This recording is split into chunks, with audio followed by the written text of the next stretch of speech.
तो हाँ जी, देखो जी, ये आपकी जन्म कुंडली का चार्ट है। आपकी बनी है मिथुन लगन की जन्म कुंडली। आपकी राशि वृश्चिक है। आपकी अगर कुंडली की मैं बात करूँ, आपकी कुंडली में मुझे ग्रह ज़्यादातर खराब लगे हैं। आपके मतलब तकरीबन सभी ग्रह खराब हैं, कुछ ग्रह अच्छे हैं, जो कि मैं अभी आपको विस्तार से बताऊँगा। लेकिन भविष्यवाणी बताने से पहले आपको मैं थोड़ी-सी बेसिक जानकारी बता देता हूँ, ताकि जो आपको मैं भविष्यवाणी बताने वाला हूँ, वो आपको अच्छी तरह से समझ आ जाए। बेसिक जानकारी ये है कि जो कुंडली होती है, इसमें टोटल 12 ग्रह होते हैं और इन 12 ग्रहों से कुछ ना कुछ देखा जाता है। तो सबसे पहले आपने 12 ग्रहों को समझना है कि आखिर 12 ग्रह है कौन से। तो वो मैं लिख भी देता हूँ। ये है आपका पहला ग्रह, ये दूसरा ग्रह, तीसरा ग्रह, चौथा, पांचवा, छठा, सातवां ग्रह और ये है आठवां ग्रह, ये नौवां ग्रह, 10वां, 11वां और ये 12वां। तो सबसे पहले 12 ग्रहों को आप समझो, क्योंकि इन 12 ग्रहों से कुछ ना कुछ देखा जाएगा। जैसे कि जो पहला ग्रह है, इस पहले ग्रह से आपका शरीर देखेंगे, आपका शरीर कैसा होगा, आपकी हेल्थ कैसी होगी, आपका स्वभाव कैसा होगा, आपका रंग रूप, आपकी पर्सनैलिटी कैसी होगी, पहले ग्रह से देखेंगे। दूसरा ग्रह आपके है धन जोड़ने का। तीसरा ग्रह छोटे भाई बहनों का है। चौथा ग्रह आपकी है माता, मकान, वाहन का। पांचवा ग्रह बच्चों का है। छठा ग्रह शत्रु, रोग, कर्जा। सातवां ग्रह है आपके पति का ग्रह। इस आठवें ग्रह से आपकी उम्र देखेंगे। नौवें ग्रह से भाग्य। 10वां ग्रह कामकाज का। 11वां ग्रह लाभ। और 12वें ग्रह से आपके जो खर्चे हैं वो देखेंगे। तो आपने दो चीजें नोट करनी है। एक तो जो मैंने 12 ग्रह बोले हैं वो याद कर लो, और 12 ग्रहों से क्या क्या देखा जाएगा वो याद कर लो। अब आपका जो भी सवाल है, आपने कुंडली का वो ग्रह देखना है। जैसे कि ये पांचवा ग्रह आपके मैंने बच्चों का बोला है। अगर आपका सवाल आपके बच्चों के लेके है कि भाई बच्चे कैसे होंगे, पांचवा ग्रह देखना पड़ेगा। और पांचवें ग्रह में आपको दिख रहा है कि 7 लिखा हुआ है। 7 है तुला राशि। तुला राशि का जो मालक है वो है शुक्र। तो आपके बच्चों के लिए हमें शुक्र को देखना पड़ेगा। ऐसे ही ये चौथा घर आपकी मैंने माता का बोला है, तो माता के लिए चौथा घर। और चौथे घर में लिखा है 6। 6 है कन्या राशि, मालक है बुध। तो आपकी माता के लिए बुध को देखना पड़ेगा। मतलब आपने जो भी कुछ देखना है, कुंडली का वो घर देखना है। उस घर का जो मालक बना है वो कौन है, कहाँ बैठा है, कैसा है, उसको आपने देखना है। तो अब देखो जी, मोटा मोटा आपको समझ आ चुका है। अब बात करते हैं भविष्यवाणी की। और भविष्यवाणी में सबसे जरूरी होती है दशा देखनी। लेकिन उससे पहले मैं आपको एक मैं बात बता दूं। अब मेरी बात आप गौर से समझो। आपकी कुंडली में टोटल जो 9 ग्रह हैं, 9 ग्रहों में आपके थोड़े से ग्रह अच्छे हैं, लेकिन ज्यादातर ग्रह आपके खराब है। तो अब क्या हो रहा है, जो ग्रह आपके अच्छे हैं वो आपको अच्छे फल दे रहे हैं, आज भी अच्छे फल दे रहे हैं। वो आपको 5 साल पहले भी अच्छे फल दे रहे थे और हमेशा अच्छे फल देते रहेंगे, क्योंकि वो आपके अच्छे ग्रह हैं। ऐसे ही जो ग्रह आपके खराब हैं, वो आज भी खराब फल दे रहे हैं, 10 साल पहले भी खराब फल दे रहे थे और हमेशा खराब फल देते रहेंगे। लेकिन एक सबसे बड़ी बात क्या है, कि इन ग्रहों का जो अच्छा फल है या बुरा फल है वो कई गुना बढ़ जाएगा जब इनकी दशा चलेगी। मतलब दशा में क्या होता है, इनका जो अच्छा फल है वो कई हजार गुना बढ़ जाएगा, और इन ग्रहों का जो बुरा फल है वो कई हजार गुना बढ़ जाएगा। तो दशा मतलब क्या होती है, दशा में इन ग्रहों का अच्छा बुरा फल कई गुना बढ़ जाता है। तो दशा मेन होती है दो प्रकार की। एक महादशा जो बड़ी होती है, महादशा आपके ऊपर चल रही है शुक्र की, और ये 6 से चली हुई है पिछले कई सालों से। अभी 10वां महीना 26 में खत्म होगी। तो आपके ऊपर जो बड़ा असर अभी शुक्र का है कितना है, 80%। और बाकी बचा 20% असर बुध का है। बुध की चल रही है अंतरदशा। ये 10वां महीना 22 से चली है और 8वां महीना 25 में जाके खत्म होगी। तो कहने का मतलब ये है कि है आपके ऊपर सभी ग्रहों का असर आज भी, लेकिन इन ग्रहों का जो असर है वो उन ग्रहों से कई हजार गुना ज्यादा है। खासकर शुक्र का ज्यादा असर है, बुध का भी है लेकिन बुध का कम है। तो आपको मेरी बात सभी समझ आ चुकी है। अब यहाँ पे देखो जी क्या होगा, मैंने आपको जैसे बोला, अगर ग्रह अच्छा है तो उसकी जब दशा होगी उस समय क्या होगा, उसके अच्छे फल कई गुना बढ़ जाएंगे। जो ग्रह बुरा है वो दशा में क्या होगा, उसके बुरे फल कई गुना बढ़ जाएंगे। अब यहाँ पे अगर आप मेरे से पूछें कि भाई शुक्र बुध आपके अच्छे हैं या बुरे हैं, तो शुक्र देखो जी आपको आधे अच्छे फल देगा, आधे खराब फल। लेकिन जो बुध है ये आपका टोटली आपको खराब फल देगा। तो पहले बुध की बात करते हैं। मतलब आप ये समझ लो, जो बुध की आपकी दशा चल रही है 10वां महीना 22 से, आप ये समझ लो आपका बुरा समय चल रहा है। मतलब जो बुध है ये आपको टोटली खराब फल देगा। मैं फिर बोलूंगा, खराब 10 साल पहले भी खराब था, खराब है, ये हमेशा खराब फल दे रहा है। लेकिन अभी इसकी दशा में वो खराब फल कई गुना बढ़ चुके हैं। तो बुध क्यों खराब है, बुध आपका यहाँ पे बैठा है छठे घर में। बुध है साथ में चंद्रमा, ये छठा घर है। आप देखो जी, जो मैंने 12 घर बोले हैं, कुंडली का छठा घर और 8वां और ये 12वां, ये 3 घर ऐसे घर होते हैं, इन घरों को अच्छा घर नहीं माना गया। खासकर छठे और आठवें घर में जो ग्रह बैठे होते हैं वो अच्छे फल नहीं देते। तो पहले हम छठे घर की बात करें। छठे घर से देखा जाता है शत्रु, शत्रु, रोग, कर्जा, कोर्ट के खर्चे, चोरी, ठगी। छठे घर को खराब इसलिए कहा गया क्योंकि इस घर से मैंने अभी जैसे बोला, रोग देखा जाता है, शत्रु देखे जाते हैं, कर्जा देखा जाता है।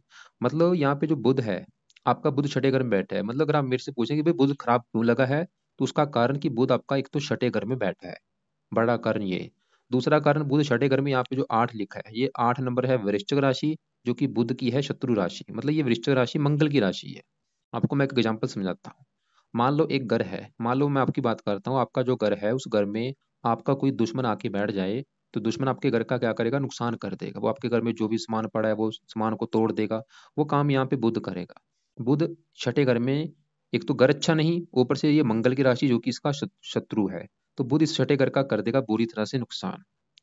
तो आपको क्लियर हो चुका बुध क्यों खराब है, क्योंकि वो छठे घर में है, बड़ा कारण वो छठे घर में है। अब यहाँ पे सवाल है कि बुध क्या खराब फल देगा। तो बुध देखो जी, इस कुंडली में 2 घरों का मालक है, वो 2 घरों से रिलेटेड आपको खराब फल देगा। जैसे कि बुध, एक तो ये जो आपको 4 दिख रहा है, इस चौथे घर का है बुध मालक। और चौथा घर है आपकी माता का घर। चौथा घर माता का है और मकान का है। मकान कैसा होगा, वाहन कैसा होगा, भूमि, जमीन, जायदाद, नौकर चाकर, ये चौथे घर से देखेंगे। जो भी चीजें मैंने बोली लिख लो, क्या क्या बोला है। माता, मकान, वाहन, भूमि, जमीन, जायदाद, नौकर चाकर, घरेलू सुख कैसा होगा, घर का माहौल कैसा होगा, ये चीजें चौथे घर से देखेंगे। और इसके लिए चौथे घर में लिखा है 6। 6 है कन्या राशि, मालक है बुध। तो किसको देखना पड़ेगा, बुध को, जो कि चौथे घर का मालक है। और बुध आपका क्योंकि खराब बैठा है, वो छठे घर में है।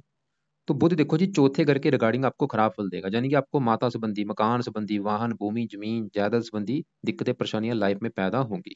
खासकर अभी इस बुध बुध की दशा में ये दिक्कतें आपको ज्यादा आएंगी। जैसे मैंने बोला, चौथा घर माता का है, तो कहाँ बैठा, छठे घर में, रोग के घर। मतलब माता आपकी जाके बैठी है रोग के घर में। तो माता के सुख में कोई ना कोई कमी कर देगा, जहाँ तो माता को बीमार कर देगा, क्योंकि छठा घर रोग का है। माता रोगी होगी या माता को लेकर कोई दिक्कतें परेशानियां आपको आएंगी। ऐसी चौथा घर मकान का, मकान संबंधी दिक्कतें, वाहन संबंधी दिक्कतें, भूमि, जमीन, जायदाद, इनको लेकर दिक्कतें, घरेलू सुख में कमी, घर में कलेश, घर का माहौल खराब। तो अब इसके अलावा बुध देखो जी, एक तो चौथे घर का मालक है। इसके अलावा बुध, ये जो 3 आपको दिख रहा है, इस पहले घर का मालक। और ये पहला घर सबसे मेन घर है। क्यों मेन है, जैसे कि 7वां घर किसका है, पति का। 5वां आपके बच्चों का घर है। चौथा आपकी माता का घर है। तीसरा आपके छोटे भाई बहनों का घर है। ऐसे ही जो पहला घर है, ये आपका घर है। मैं आपकी बात कर रहा हूँ, मतलब आप कैसी होंगी, आपका स्वभाव कैसा होगा, रंग रूप कैसा होगा, पर्सनैलिटी कैसी होगी, सर कैसा होगा, मस्तक कैसा होगा, इस पहले घर से देखना पड़ेगा। और पहले घर में क्या लिखा है, 3। 3 नंबर है, मिथुन राशि, मालक है बुध। तो आपके बारे में बुध से दिखना पड़ेगा। आपके शरीर को रिप्रेजेंट कर रहा है बुध, और बुध कहाँ बैठा है, छठे घर में, रोग के घर में। मतलब शरीर आपका देखो, शरीर उठ के चला गया रोग के घर में, क्या होगा, ये बुध आपको रोगी बनाएगा। शरीर उठ के चला गया छठे घर में, छठे घर से क्या देखते हैं, शत्रु। आपके शत्रु बढ़ा देगा, आपको कर्जदार बना देगा। और मैं फिर बोलूंगा, ये बुरे फल बुध के 10 साल पहले भी आपको थे, लेकिन 10 साल पहले थे, 5 साल पहले थे, हमेशा बुरे फल दे रहा है। लेकिन अभी दशा में क्या होगा, बुरे फल कई हजार गुना बढ़ जाएंगे। और आप चाहे नोट करके देख लो कि भाई जब से बुध की दशा चली 10वां महीना 22 से, आपको हेल्थ को लेकर दिक्कतें आ रही होंगी। क्योंकि शरीर है आपका रोग के घर में बैठा है, रोगी तो बनाएगा। आपको हेल्थ को लेकर दिक्कतें, शत्रु बढ़ा देगा, आपको माता संबंधी दिक्कतें, मकान संबंधी दिक्कतें, वाहन, भूमि, जमीन, जायदाद, नौकर चाकर संबंधी दिक्कतें। तो यहाँ पे मतलब देखो जी, जो मैंने भी चीजें बताई हैं बिल्कुल कम है, बताने को यहाँ पे बहुत कुछ है, क्योंकि अभी सभी ग्रहों को कवर करना, मैं आपको सिर्फ मोटा मोटा सा बता पाऊंगा। अब इसके अलावा आपको मैं एक प्रूफ के साथ भी दिखा देता हूँ, अगर आपको ये ना लगे कि मैं अपनी तरफ से बता रहा हूँ। देखो बुध कहाँ, छठे घर में, वृश्चिक राशि में। यहाँ पे देखो, ये छठा भाव वृश्चिक राशि में बुध होने से जातकों को भूमि, मकान आदि के संबंध में परेशानी, माता के सुख में कमी, कार्य बिजनेस में रुकावटें, और ये पेट विकार, ये मतलब शास्त्रों में चीजें लिख रखी हैं। तो यहाँ पे देखो जी, मेन सवाल ये है कि भाई बुध को सही कैसे किया जाए। यानी कि अगर आपने बुध को सही कर लिया है, ये जो आपकी दिक्कतें दूर हो जाएंगी, आपकी हेल्थ अच्छी रहेगी, आप शत्रुओं से बचेंगी। आपको क्योंकि ये बुध लग्नेश भी है, ये लगन दोष बना हुआ है, ये दिखा रहा है कि आपको लाइफ में काफी स्ट्रगल करना पड़ेगा, आपको मेहनत का फल नहीं मिलेगा। मतलब मैंने आपको पहले बोला है, हजारों दिक्कतें हैं। और ऐसा नहीं कि बुध अच्छे अच्छे फल नहीं देगा, ये अच्छे फल भी दे रहा है। अच्छे फल क्या देगा, ये यहाँ से 12वें घर को देख रहा है। आपकी देखो जी कुंडली में बहुत बड़े लेवल पे विदेश जाने के योग हैं, और आपको जाना भी चाहिए, क्योंकि आपकी जो किस्मत चमकेगी वो विदेश जाके चमकेगी। जन्मभूमि से जितना दूर आप जाती हैं, वहां पे जाके वहां पे आपको ज्यादा बेनिफिट होगा। कोशिश करो, चाहे वो कोई दूसरी कंट्री है, चाहे आपका अपना ही देश है, वो जन्मभूमि छोड़ने की कोशिश करो। क्योंकि बहुत ज़्यादा आपके योग हैं। तो यहाँ पे मैं बुध के पहले आपको उपाय बता दूं, क्योंकि बुध की दशा अभी भी देखो जी 8वां महीना 25 तक है। तो बुध के उपाय लिख लो, क्योंकि आपको उपाय में भी काफी बताने वाला हूँ। क्योंकि जैसे आपको मैंने बोला ग्रह आपके काफी खराब है। ये खराब क्यों है? ये पिछले कर्म जो आपने किए थे वो कर्मों के हिसाब से ग्रह बैठे हैं। कोई आपका दुश्मन नहीं है, ना आपका कोई चाचा दुश्मन है, ना आपका कोई ताया दुश्मन है। ये आपके जो कर्म आपने किए हैं पिछले जन्मों में, वो उस हिसाब से आपको फल मिल रहा है। तो अब यहाँ पे सवाल है कि बुध को सही कैसे करना है। पहला काम कि बुध के आप एक पाठ है बुध का, वो है कवच का पाठ। वो आपने डेली सुबह के टाइम पढ़ना है। 2 मिनट का पाठ है, संस्कृत में पाठ है वो। आप चाहे तो अगर आपको संस्कृत आती है पढ़ो, नहीं तो ऑडियो लगा के आप सुन सकती हैं। बुध कवच का पाठ 2 मिनट का पाठ है, कोशिश करो उसको 2 3 4 5 पाठ पढ़ने की। दूसरा काम आप बुध स्रोत का पाठ पढ़ सकते हैं। दो हैं, बुध कवच और स्रोत। तो इसके अलावा तीसरे नंबर पे आप बुध के देवता हैं गणेश जी। तो ये गणेश जी की भी पूजा उपासना आपने करनी है, वो जो कि आप लाइफ टाइम करो। गणेश जी का कोई पाठ कर लो, जहाँ गणेश जी का जो मंत्र है ओम गणपति नमः वो कर लो। चौथा नंबर पे आपने जो उपाय करना है, बुध के जो मंत्रों की संख्या है वो है इसके 9,000। ये 9,000 मंत्र पूरे करो, जो कि मंत्र है ओम बूम बुद्धाय नमः। ये आपने अभी जो बुधवार आएगा, आज क्या है संडे, बुधवार आना है, अभी बुधवार से स्टार्ट करो संकल्प लेके कि हे बुध देवता जी, मेरा नाम ये है, जाति ये है, गोत्र ये है। आपकी मेरे पर चल रही है अंतरदशा। आप मेरे पहले घर के मालक है, जो कि शरीर का घर है, मेरा शरीर है। और मुझे हेल्थ को लेकर जो दिक्कत आ रही वो ना आए। और चौथे घर के मालक है माता मकान वाहन के घर के, मुझे माता मकान वाहन संबंधी दिक्कतें ना आए। और भी आपके जो बुरे फल है वो प्लीज मुझे ना मिले, बल्कि आप मुझे अच्छे फल दो। इसलिए आपको मैं प्रसन्न करने के लिए आपके जो मंत्रों की संख्या वो पूरी करूंगी। इस प्रकार संकल्प लेके आप 9,000 या इसको 4 गुना भी आप ज्यादा कर सकती हैं, मंत्र एक बार पूरे कर लो। मंत्र है ओम बूम बुद्धाय नमः। तो क्या क्या मैंने बोला, एक तो बुध कवच का पाठ जो कि आपने लाइफ टाइम करना है। बुध के देवता गणेश जी की पूजा उपासना लाइफ टाइम करनी है।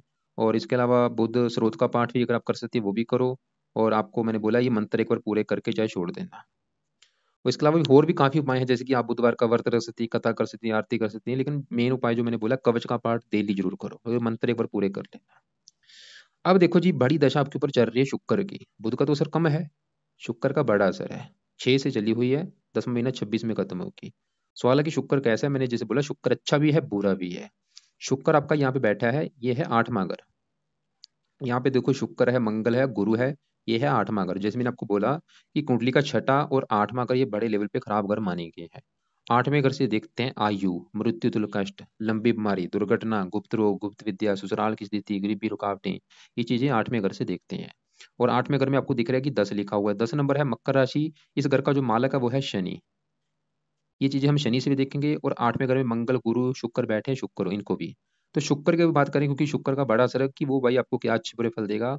शुक्र देखो जी आपका बैठा 8वें घर में है, लेकिन शुक्र इस कुंडली में 2 घरों का मालक है। जैसे कि आपका बुध चौथे और पहले घर का मालक है। ये जो शुक्र है, शुक्र ये जो 5वां घर है, इस 5वें घर में लिखा है 7। 7 है, तुला राशि, मालक है शुक्र। तो शुक्र किस घर का मालक है? 5वें घर का। 5वां घर है आपकी संतान का घर। 5वां घर संतान का भी है, और आपकी पढ़ाई का भी है, और आपकी बुद्धि का भी। तो संतान के लिए शुक्र को देखेंगे, जो कि 8वें घर में बैठा है, संतानहीन जो बना है। शुक्र ये दिखा रहा है कि आपको संतान संबंधी कोई दिक्कतें परेशानियां लाइफ में आएंगी। और वो दिक्कतें क्या आएंगी ये मुझे कन्फर्म नहीं, लेकिन आएंगी जरूर। क्या आ सकती हैं?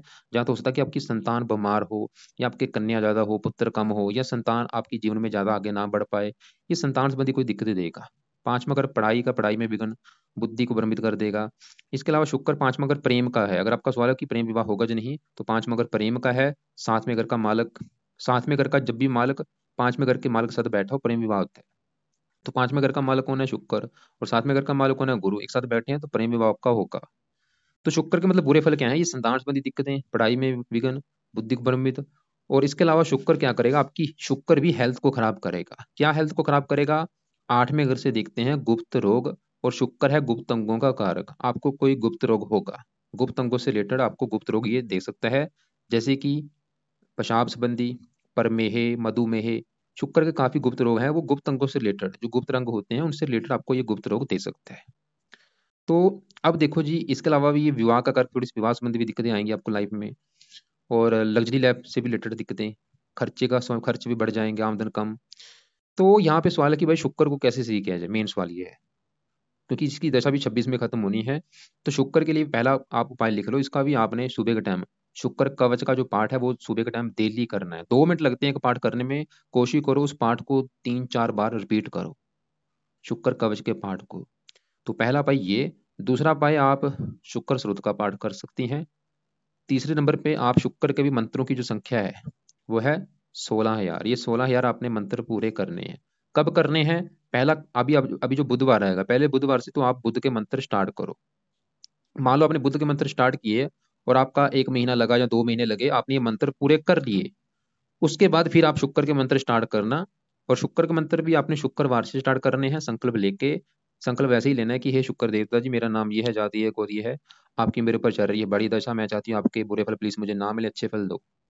अगर आपको कोई गुप्त रोग है तो आप बोल भी सकती हैं कि शुक्र देवता जी, मुझे ये गुप्त रोग हुआ है, मैं चाहती हूँ जो मेरा गुप्त रोग है वो दूर हो, इसलिए आपको मैं प्रसन्न करने के लिए आपके जो मंत्रों की संख्या वो पूरी करूंगी। तो इस प्रकार आप 16,000 मंत्र पूरे कर लो, चाहे इसको भी 4 गुना ज्यादा कर सकती हैं। बुध का मंत्र मैंने बोला था ओम बूम बुद्धाय नमः, शुक्र का मंत्र है ओम शुम शुक्राय नमः। तो पहला पाय क्या है शुक्र का? शुक्र के मंत्रों को सिद्ध करना। अब दूसरा, पहला पाय इसका मैंने बोला है शुक्र कवच का पाठ करना है जब तक दश है। दूसरा, ये मंत्रों को सिद्ध कर लो। तीसरे नंबर पे शुक्र स्रोत का पाठ आप कर सकती हैं। चौथे नंबर पे है, शुक्र की देवी है माता लक्ष्मी जी। आपने माता लक्ष्मी जी का कोई पाठ पूजा करना है जो कि लाइफ टाइम। और माता लक्ष्मी जी आपकी वैसे भी कुंडली में इष्ट देवी है, उसकी पूजा उपासना जरूर करो। इसके अलावा और भी काफी उपाय हैं, जैसे कि शुक्रवार का व्रत रखना, कथा करना, आरती करना। तो जो आपको लगता है कि आप उपाय आसानी से कर सकते हो वो आप करो। लेकिन मेन कवच का पाठ जरूर करना है। कवच क्या करेगा? इसके बुरे फलों को रोकेगा। स्रोत क्या करता है? वो देता है, मतलब आपको अच्छे फल देगा। और मंत्रों को सिद्ध करने से वो भी काफी बेनिफिट है। तो अब देखो जी, इसके अलावा एक और काम आप कर लो शुक्र का। शुक्रवार को शुक्र का दान आपने करना है। ये भी लिख लो। और दान क्या है वो वीडियो लग से मैं आपको भेज दूंगा। तो और भी देखो जी, काफी चीजें मैं आपको जैसे बता ही चुका हूँ, क्योंकि मैं आपको सिर्फ मोटा मोटा से कवर कर रहा हूँ। तो बाकी शुक्र के उपाय करने से आपको और भी कई फायदे, हजारों फायदे होंगे। तो आपको क्लियर हो जाएगा कि भाई जो शुक्र की दशा वो कैसा है। और बुध आपका, बुध तो मतलब काफी ज्यादा ज्यादा आपका खराब है। बुध के उपाय करने आपके बहुत जरूरी है। अब देखो जी, हम करते हैं दूसरे ग्रहों की बात। आपका कुंडली में सबसे बड़े लेवल पे जो ग्रह खराब लगा है, ये चंद्रमा मुझे लगा है। देखो ग्रह, जैसे मैंने बोला कि ग्रह खराब है, एक तो ग्रह होगा खराब, एक होता है बहुत बड़े लेवल पे ग्रह खराब है। एक हम कह सकते हैं कि ग्रह आपका ठीक है खराब है, कम मात्रा में खराब है, ज्यादा खराब नहीं, कम है, ठीक है खराब है। एक होगा कि बहुत ज्यादा खराब, एक होता है बहुत बड़े लेवल पे खराब। उस कंडीशन में समझ लो चंद्रमा आपका खराब है, कि ये बहुत बड़े लेवल पे खराब है। क्यों खराब है? दो बड़े कारण। एक तो चंद्रमा आपका छठे घर में, जो कि मैंने अभी बोला कि खराब ग्रह है। और चंद्रमा दूसरा कारण जो कि सबसे ज्यादा खराब होने का कारण क्या है, कि चंद्रमा आपका छठे घर में लिखा क्या है? 8। यह है वृश्चिक राशि, जो कि चंद्रमा की नीच राशि है। चंद्रमा खराब इसलिए लगा क्योंकि वो नीच का बैठा है। और जो ग्रह नीच का बैठा होता है वो बहुत बड़े लेवल पे खराब माना गया है। और ये क्या खराब फल देगा? जिस घर का मालक है, किस घर का मालक है चंद्रमा, ये जो 4 लिखा है, इस दूसरे घर का मालक है। दूसरे घर से देखा जाएगा आपके धन जोड़ने के बारे में, पारिवारिक सुख और वाणी। तो धन का मालक चंद्रमा छठे घर में, एक तो छठा घर ऊपर से नीच का। तो क्या होगा? धनहीन योग बना आपकी कुंडली में। चंद्रमा ये दिखा रहा है कि आपको धन जोड़ने में बहुत बड़े लेवल पे दिक्कतें आएंगी। धन आप जोड़ नहीं पाएंगी। धन आपका खर्च होता रहेगा। खर्च कहाँ होगा? छठे घर में। मतलब आपका धन होगा रोगों के ऊपर खर्च, शत्रुओं के ऊपर खर्च होगा, जो शत्रु आपके धन की हानि करेंगे। तो चंद्रमा एक तो आपको धन को जोड़ने में दिक्कतें देगा, धन को लेके दिक्कतें, और ये आपको कर्जदार भी बना देगा, क्योंकि सड़क कर्जे का है। कोशिश करो कर्जा ना लो। इसके अलावा शत्रु बढ़ा देगा। ये देखो जी, जिन चीजों का कारक है, कारक किसका है? माता का कारक है। ये माता संबंधी भी दिक्कतें आपको देगा। मन का कारक है, मानसिक चिंता बहुत ज्यादा देगा। और ये जो छठे घर में बैठा है, ये चंद्रमा भी आपको रोगी बनाएगा। जो चंद्रमा के रोग हैं, जैसे कि आपको वायु कफ विकार, ऐसे कोई रोग दे सकता है। और आपने एक गलती कर रखी, इसका आपने मोती धारण कर रखा है, जो कि नहीं करना था। रत्न क्या करता है? पावर को प्लस करता है। मतलब इसके पीछे क्या लिखा है? 28। आपने इसकी पावर को प्लस कर रखा है, मतलब इसके बुरे फलों को कई गुना बढ़ा रखा है मोती धारण करके, जो कि नहीं करना। वो अभी तुरंत उतार के रख दो, क्योंकि इसका कभी भी भूल के रत्न मोती धारण मत करना। ये तो आपको उल्टा टांग देगा, क्योंकि बुरे फलों को बढ़ा रखा है आपने। बल्कि हमने क्या करना है, इसकी पावर को 28 को माइनस करना है, वो जीरो करना है, इसके बुरे फलों को कम करना है। रत्न क्या करता है? सिर्फ ग्रह की पावर को ही बढ़ाता है, उसका दूसरा कोई काम है ही नहीं। तो इसको सही कैसे करना है चंद्रमा को? पहला काम कि आपने ये पावर कम कैसे होगी इसके दान करने से। तो चंद्रमा का दान आपने करना है रोजाना, जो कि है सफेद रंग का दान। वो वीडियो अलग से भेज दूंगा। वो दान रोजाना करो। जब भी दान करेंगी मंत्र जाप करते करते कि हे चंद देवता जी, आपका ये दान है वो मैं कर रही हूँ, ताकि आपके बुरे फल मुझे ना मिले। दूसरा काम अपने करना है, चंद कवच का भी पाठ सुबह के टाइम पढ़ना है डेली, चाहे एक पाठ पढ़ो, पढ़ना जरूर है लाइफ टाइम। तीसरे नंबर पे चंद्रमा के जो देवता हैं वो शिव जी हैं, तो शिव जी की पूजा उपासना आप जरूर करो। शिव जी का जो मंत्र है ओम नमः शिवाय वो जप कर सकती हैं, या शिव जी का जो कोई पाठ आपको आता है वो कर लो, या सोमवार का व्रत रख लो, कथा कर लो, आरती कर लो। और चंद्रमा के भी मंत्रों को एक बार पूरा करो, जो कि है 11,000। आपको मैंने बोला वारी वारी से करने हैं, पहले ये कर लो बुध के, फिर शुक्र के कर लेना, फिर चंद्रमा के कर लेना तीसरे नंबर पे। और ये स्टार्ट करने हैं सोमवार के दिन। बाकी कुछ उपाय ऐसे हैं जो कि आपको मैंने लंबे समय के लिए बोले, जैसे कि आपको चंद्र कवच का पाठ लंबे समय के लिए करने के लिए बोला है, शिव जी की पूजा उपासना, और चंद्रमा का दान भी आपने लाइफ टाइम करना है। और इसके अलावा आप ये जो मंत्र एक बार पूरे करके चाहे छोड़ देना। और रात को दूध का आपने सेवन नहीं करना, दूध पीना दिन में पियो, रात को दूध का सेवन नहीं करना। लेकिन जो बेस्ट देखो, कुछ उपाय ऐसे हैं जो बेस्ट हैं, जैसे कि अगर आपको मैं बोलूं कि खाली अब अगर दान करते हैं तो वो काम चल जाएगा, वो दान देखो तो उनका थोड़ा बहुत बेनिफिट होता है। बेस्ट उपाय क्या है? कवच का पाठ हो गया, इसके मंत्रों को सिद्ध करना होगा, इसका इसके जो देवता हैं उसकी पूजा उपासना करनी होगी। अब देखो जी, आपके आगे बात करते हैं यहाँ पे गुरु ग्रह की, जो कि आपका बैठा है 8वें घर में। और गुरु देखो जी 8वें घर में, यहाँ पे जो 10 लिखा है मकर राशि में, गुरु भी आपका नीच का बैठा है, जैसे कि आपका चंद्रमा नीच का बैठा है, गुरु भी नीच का बैठा है। मतलब गुरु भी आपको खराब फल देगा, लेकिन आपके लिए एक अच्छी बात क्या है कि गुरु के साथ ही मंगल बैठा है, और मंगल यहाँ पे उच्च का बैठा है। मतलब नीच भंग राजयोग बन चुका है, नीच हो गया भंग, बन गया राजयोग। लेकिन फिर भी मैं आपको पहले बता दूं कि गुरु ने खराब फल देने क्या थे, क्योंकि कई बार क्या होता है कि नीच भंग राजयोग पूरी तरह से लागू नहीं हो पाता, मतलब ग्रह के बुरे फल मिल ही जाते हैं। वो फिर भी आपको मैं बता देता हूँ कि गुरु ने बुरे फल देने क्या है। तो गुरु जिन घरों का मालक है उन घरों से रिलेटेड आपको खराब फल देगा। जैसे कि गुरु, ये जो 9 लिखा है, ये इस घर का मालक है 7वें घर का। 7वां घर है आपके पति का घर। अगर देखो जी आपकी कुंडली में हमने आपके पति का सुख देखना है, तो हमें कम से कम 5 ग्रह देखने पड़ेंगे। आपके पति के लिए 5 ग्रह देखने पड़ेंगे। सवाल है कि वो 5 ग्रह क्यों देखने पड़ेंगे? क्योंकि आपको मैंने भी बोला था ये 12 घरों से कुछ ना कुछ देखा जाएगा। तीसरा घर छोटे भाई बहन, चौथा माता का घर है, 5वां बच्चों का, और ये 7वां घर किसका है? आपके पति का घर। तो पति के लिए 7वें घर में जो 9 लिखा है, मालक है गुरु। 7वें घर का मालक गुरु, एक तो गुरु को हो गया, लिख लो, एक तो गुरु हो गया। और 7वें घर में जो सूर्य बैठा है, सूर्य को भी देखेंगे। और 7वें घर के ऊपर जिन ग्रहों की दृष्टि है, दृष्टि किसकी है? एक तो राहु की दृष्टि है, राहु को देखेंगे। और शनि की भी दृष्टि है, शनि को भी देखेंगे। 4 ग्रह हो गए। और शुक्र होता है विवाह का कारक, इसको भी देखेंगे। मतलब 5 ग्रहों को देख के डिसाइड होगा कि आपका जो वैवाहिक जीवन है वो कैसा होगा। तो सबसे पहले मेन होता है मालक।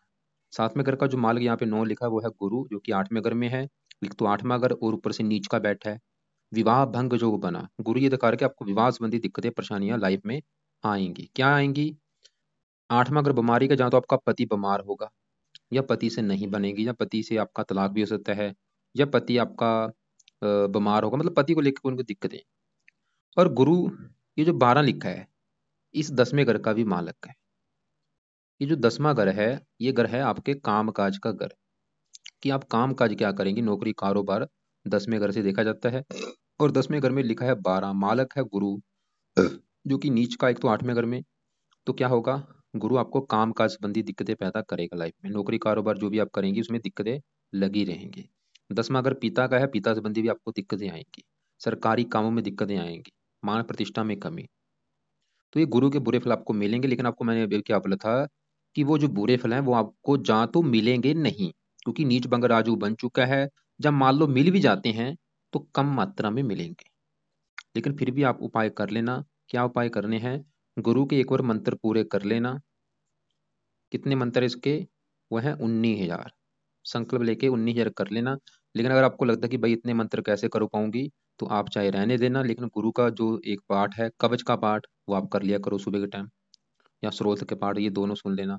लेकिन मंत्र कर लेना। मैं ये नहीं बोलूंगा आज ही करने, चाहे आप 2 साल के बाद कर लेना, कर लेना। वैसे वैसे भी क्योंकि आप पहले ये देखो, सबसे बड़ी बात क्या होती है कि आपकी दिक्कत जो है वो क्या है। जैसे अगर आपको लगता है कि सबसे बड़ी दिक्कत मेरी है कि मुझे भाई काम काज चाहिए, मुझे काम काज में दिक्कतें आ रही है, तो काम काज 10वें घर से देखते हैं, मालक कौन है? गुरु। तो काम काज की जो दिक्कत आपकी वो गुरु से जुड़ी है, इसलिए गुरु को आपको पहले नंबर पे भी रख सकती हैं कि इसके करनी जरूरी है। जैसे कि संकल्प लेके गुरु के आप गुरुवार से स्टार्ट करो कि गुरु देवता जी आप मेरी कुंडली के काम काज के करके मालक है, और मुझे काम काज संबंधी आ रही है दिक्कतें, नौकरी कारोबार का मेरे पास सुख नहीं है, मैं चाहती हूँ कि काम काज का सुख मुझे मिले, इसलिए आपके जो मंत्रों की संख्या है वो मैं पूरी करूंगी। अब यहाँ पे जो मंगल बैठा है, मंगल वैसे आपका तकरीबन अच्छा है, लेकिन थोड़े से खराब फल। अच्छे क्या फल देगा? 8वें घर से जो चीज़ें देखी जाती है, जैसे आयु आपकी वैसे ठीक है, लंबी कर देगा। 11वें घर का मालक है, छठे घर का, ठीक है। अब देखो जी, आगे बात करते हैं यहाँ पे आपके राहु ग्रह की। सवाल है कि राहु कैसा है। राहु देखो जी, अच्छे फल भी देगा, बुरे फल भी देगा। राहु आपका बैठा है यहाँ पे तीसरे घर में। तीसरे घर में वैसे राहु अच्छा होता है, अच्छे फल ये देगा कि आपको पराक्रमी बना देगा, मेहनती बना देगा, साहसी बना देगा, उद्यमी बना देगा। आप अपने उद्यम के बल पर जीवन में आगे बढ़ेंगी। लेकिन खराब फल क्या देगा, इसकी 5वीं दृष्टि पड़ेगी इसे 7वें घर के ऊपर, जो कि पति का घर है, और 7वें घर में 9 लिखा है, ये धनु राशि जो कि राहु की नीच राशि। तो राहु इस 7वें घर का बुरी तरह से कर देगा नुकसान। 7वां घर पति का है, एक तो आपको पति संबंधी दिक्कतें, और 7वां घर दिल्ली की इनकम का है, आपको दिल्ली की इनकम को भी लेकर दिक्कतें आएंगी इस राहु की वजह से। तो ये राहु के बुरे फल हैं। और राहु क्या कर रहा है, 7वें घर में जो सूर्य बैठा है, सूर्य अच्छा था, ये सूर्य को भी खराब कर रहा है ये राहु जो है, क्योंकि सूर्य के ऊपर इसकी दृष्टि पड़ रही है। सूर्य के जो अच्छे फल उसको कम कर देगा। जैसे सूर्य के अच्छे फल क्या है, सूर्य देखो जी 7वें घर से इस पहले घर को देखेगा। पहले घर का अच्छा कर, वैसे पहले घर का जो मालक बहुत अच्छा नहीं था, लेकिन सूर्य के गुण आप में पाए जाएंगे। जैसे सूर्य आपको साहसी बनाएगा, पराक्रमी बनाएगा। सूर्य राजा ग्रह है, आपकी इच्छा होगी राजा के समान जीवन जीने की, मतलब आप ये आपकी इच्छा होगी सरकारी नौकरी, क्योंकि सूर्य लगन को देख रहा है। सूर्य सूर्य से सरकारी नौकरी देखी जाती है। आप जो मन में आपके विचार है कि मैं सरकारी नौकरी में जाना चाहती हूँ, सूर्य की वजह से है। और इसके अलावा ये आपको लगन को देख रहा है। सूर्य क्रूर है, आपको क्रोधी भी बनाएगा, जिद्दी बनाएगा। आपको जो गुस्सा आ रहा है उसके कई कारण है। तो मतलब सूर्य राहु से पीड़ित है, तो अच्छे फल में थोड़ी सी कमी आ रही है। मतलब आपको इस राहु को भी सही करना पड़ेगा। तो राहु को कैसे सही करना है, पहला काम आप, ये जो अभी मैंने आपको उपाय बोले ये सुबह के टाइम है। तो राहु के जो उपाय हैं ये आपने करने हैं रात के समय। पहला राहु का आप जो उपाय करो कि आप, आपके पास क्योंकि दो समय, एक तो सुबह का एक रात का, ये सभी दो उपाय तो वारी वारी से आप सुबह के टाइम कर लेना। अभी जो शनिवार आएगा, आप वो रात से शनि राहु के मंत्र एक बार 18 यार पूरे कर लो। नहीं करने कोई बात नहीं, राहु के दूसरे उपाय कर लो। जैसे कि राहु का दान, आप सतनाजा है वो जरूर करो, सतनाजे का दान वो तो आप कल से शुरू कर लो। और राहु की एक वीडियो आपको भेज दूंगा मैं, 25 उपाय वाली। 25 उपाय राहु के लिख रखे हैं, जो कि उसमें से आप उपाय देखो जो आपको लगता है कि मैं उपाय आसानी से कर सकती हूँ, वो कर लो। 25 उपाय हैं। तो मेन जो उपाय मैंने बोला, दान जरूर करना। वैसे इसका राहु का दान क्या करता है, पावर को कम करता है। अब देखो जी, यहाँ पे सूर्य की बात करें, सूर्य वैसे मैंने आपको बोला अच्छा भी है, लेकिन वो 7वें घर में बैठा है, थोड़ा सा पति से क्रूर है, पति से मनमुटाव होगा। और इसके अलावा अब देखो जी, शनि की बात करते हैं। आपके शनि कैसा है, शनि देखो जी आपका 10वें घर में है। ये भी यहाँ पे गुरु की राशि, शत्रु राशि। जैसे कि आपके घर में कोई दुश्मन बैठा हो, घर का नुकसान करेगा, शनि इस घर का नुकसान कर रहे हैं। ये दिखा रहा है कि कामकाज में दिक्कतें आपको आएंगी, पिता संबंधी दिक्कतें, मान प्रतिष्ठा में कमी। तो शनि के लिए क्या करो, आप शनि के मंदिर जाती रहो हर शनिवार को। और दूसरा काम, शनि का रात के समय अपने रोजाना शनि का मंत्र करना है। शनि का ओम शम शनिश्चराय नमः ये मंत्र है, एक माला रात के समय जरूर करो। और शनि के मंदिर हर शनिवार को जाना है। इस वीडियो को आपने जब प्ले करना है 2-3 बार देखो, साथ में पेन कॉपी लेके। जैसे मैंने आपको बारी बारी से बोला है कि पहला उपाय लिख लो, आपने लिखना है उसी समय। दूसरा उपाय लिखो, और वो नोटबुक तैयार रखो, उसको आप देखो कि आप उपाय कैसे करेंगी। जो आपको उपाय पसंद है वो करो। इसके अलावा आपको 10-11 वीडियो भेजूंगा, सभी को देख लेना। बाकी देखो जी, मैंने बोला था पति के लिए 5 ग्रह देखने पड़ेंगे। तो 7वें घर का जो मालक गुरु आपका नीच का बैठा है, वो ये दिखा रहा है कि पति संबंधी दिक्कतें आएंगी। लेकिन हो सकता है कि नीच भंग राजयोग की वजह से उसके बुरे फल आपको ना मिल पाए। लेकिन 7वें घर में जो सूर्य है, वो थोड़ा सा ज्यादा नहीं, वैसे पति से थोड़ा बहुत मन मुटाव होगा। लेकिन 7वें घर के ऊपर जो राहु की दृष्टि, वो पति के लिए अच्छा नहीं है। मतलब पति से लड़ाई झगड़े कराएगा, जब विवाह में देरी होना। और शनि भी 7वें घर को देख रहा है। शनि देखो जी विलंब का कारक, आपका जो विवाह है वो देरी से होगा, शनि ये दिखा रहा है। और विवाह का कारक शुक्र भी आपका थोड़ा सा खराब है। तो मतलब कुल मिलाकर कहा जाए कि वैवाहिक जीवन कैसा है, देखो जी वैवाहिक जीवन आपका ना ज्यादा अच्छा होगा ना ज्यादा खराब। लेकिन अगर गुरु का नीच भंग राजू ना हुआ, तो पति संबंधी दिक्कतें ज्यादा लेवल पे आएंगी। बाकी पति की कुंडली देख के डिसाइड होगा सही फलादेश कि उसकी कुंडली में 7वें घर का मालक कैसा है। अगर उसकी भी 7वें घर का मालक खराब हुआ, फिर दिक्कतें ज्यादा बढ़ जाएंगी। बाकी मैं आपको ये बोलूंगा, आपके देखो जैसे ग्रह ज्यादा खराब है, आपको पाठ पूजा ज्यादा करनी चाहिए। और खासकर आप भगवान की पूजा उपासना करो जिसमें आपके सभी ग्रह अच्छे हो जाए। जैसे कि आप हनुमान जी की पूजा उपासना ज्यादा ज्यादा करो, उसकी वजह से, क्योंकि आपका राहु अच्छा हो जाएगा, शनि अच्छा, मंगल अच्छा। आप इसका शिव जी की पूजा उपासना ज्यादा से ज्यादा करो। माता दुर्गा, सरस्वती, इनकी पूजा उपासना ज्यादा से ज्यादा करो। बाकी जो आपको मैंने उपाय बोले हैं ये भी आप फॉलो करो। और इसके अलावा जो भी आपको कुछ पूछना हो, आप मुझे कॉल कर लेना, कल कॉल कर लेना दोपहर 3 और 4 के बीच में, या शाम 7 और 8 के बीच में। इसके अलावा पहले अपने सवाल लिख लेना, फिर आप मुझे कॉल कर लेना। इसके अलावा जो अलग से वीडियो भेजूंगा सभी को देख लेना। जो मोती है वो मत पहनो, और कोशिश करो जन्मभूमि से दूर जाने की। आपके देखो जी सरकारी नौकरी के भी योग कम दिख रहे हैं कुंडली में, क्योंकि 10वें घर का जो मालक है वो आपका खराब बैठा है, गुरु। शनि भी कामकाज में दिक्कतें पैदा कर रहा है, वो ये दिखा रहा है काम, क्योंकि विलंब का घर है, आपके कामकाज में बहुत ज़्यादा विलंब होगा। लेकिन अगर आप जन्मभूमि से दूर जाती हैं तो तुरंत आपका भाग्य साथ देना शुरू हो जाएगा।